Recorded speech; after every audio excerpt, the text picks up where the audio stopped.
ինչը կարող է հանգեցնել փորկապության։ Կա փորկապությունը, որը պայմանավորված է աղիների, գալարումների ալարկոտությունից, այդպես էլ ասում Պասիվանում է, լեզիկոլոն, ասում են ալարկոտ աղիք, բայց բոլոր դեպքերում պետք է սկզբից ժխտվի ավելի լուրջ պատճառները, որը բերում է փորկապության, պետք է կատարվի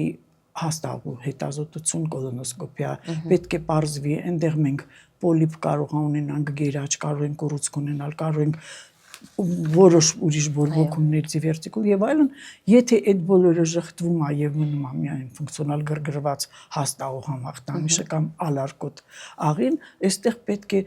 շատ խիստ մոտենալ դիետային։ Ճիշտ ասած պետք է սնվի նա անպայման օրը 4-ից ոչ պակաս անգամ,